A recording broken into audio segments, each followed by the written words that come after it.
Hi everyone, Laura Zane Wambarocha here from Sage Synergy Counseling and Wellness. Today I wanted to talk about being a highly sensitive person and also being intuitive.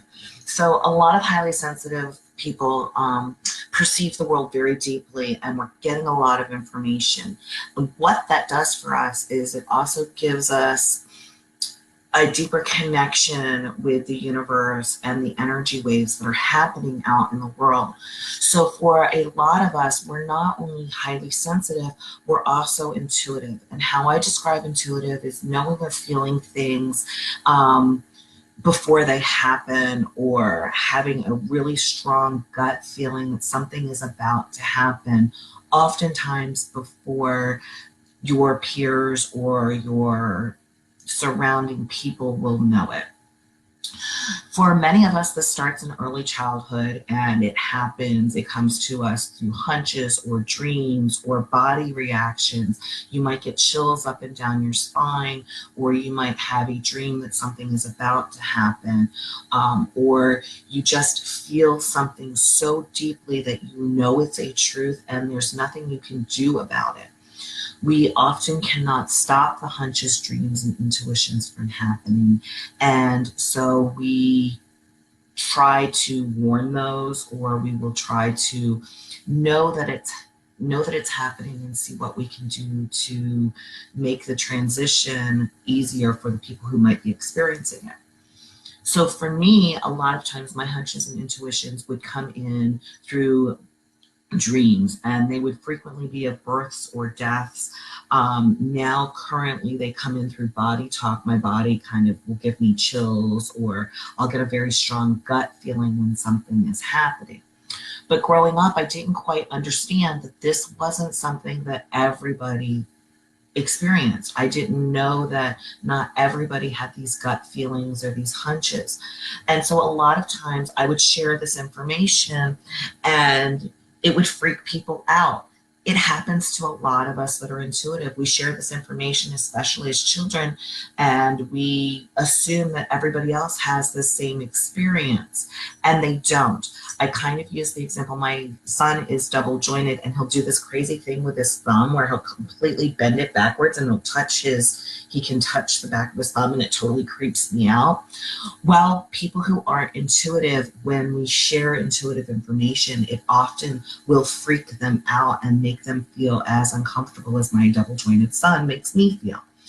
So, when we're perceiving the world and we share that information, we're often given the information that we're crazy, or there's something wrong with us, or that it's our imagination and we're making it up. That is not the truth. The truth is as a highly sensitive, intuitive person, you are deeper connected with the energies of the universe. So beginning to learn how to decipher what is the energy that I'm feeling versus what is just those thoughts that are happening, because anxiety also goes hand in hand with highly sensitives.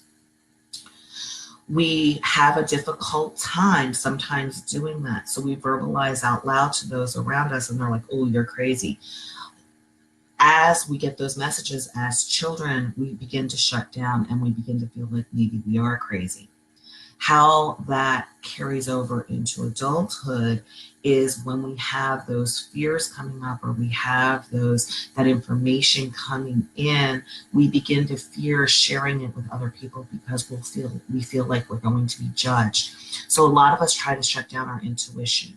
The problem with intuition is that it can't really be shut down. We can kind of put a damper on it for a little bit, but something will happen and we'll be standing in the shower and then all of a sudden it'll start screaming at us again. So how do you begin to share that information without feeling like you are crazy? Well, it begins by recognizing and accepting the fact that you are intuitive. It begins by shutting down some of that talk that you hear in your head that wasn't yours originally. It was somebody else's out there that said, no, that's not normal.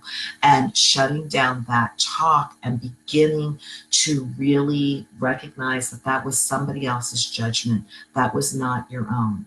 And beginning to embrace those intuitions and beginning to own those intuitions.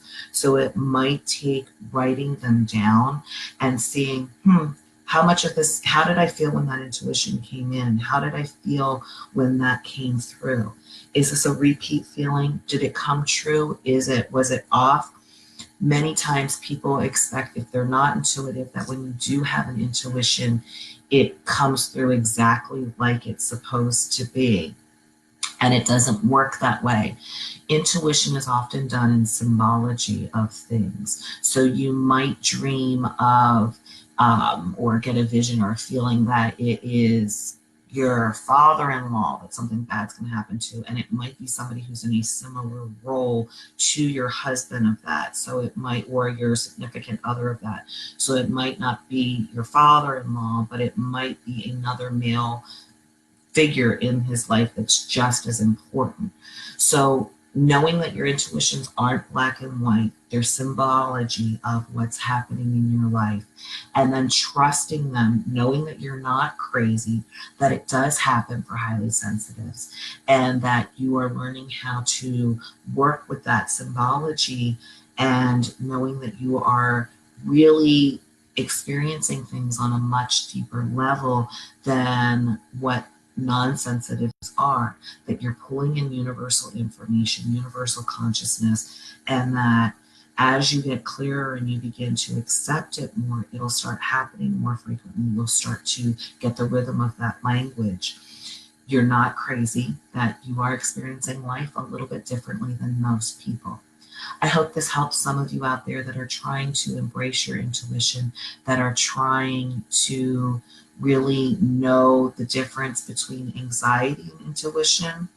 A conversation that I had yesterday was anxiety and intuition can sometimes have a similar feel, in that anxiety kind of puts you on guard. Intuition is a gentler type thing, though. Intuition, when it comes in as a gentle, calm feeling. It's about love and knowing that you're needing to prepare yourself for something.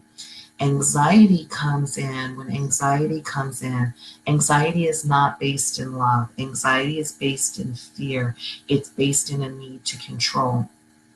So if you're not sure if you're having an anxiety thing or an intuition thing, try to get grounded in your body and feel, is it coming from a place of fear, or is it coming from a place of calm?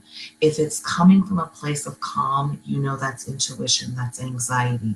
If it's coming from a place of fear and nervousness and needing to act because you're feeling out of control, that's when, I'm going to use the term crazy because that's what we use in common language, that's when the craziness is coming in. That's not HSP, that's not intuition, that is anxiety, and it's coming in from a lack of control. So I hope this helps clear up some things for you. If you have any questions, please feel free to leave them in the comments. If you'd like to work with me, please give me a call at 941-650-3122 or find me on my website at www.sagesynergy.net. I look forward to talking with you. If you have anything you'd like me to add to this or want some clarity in another video, leave it in the comments and I'll be glad to help you out. I'll talk to you soon. Thanks. Bye.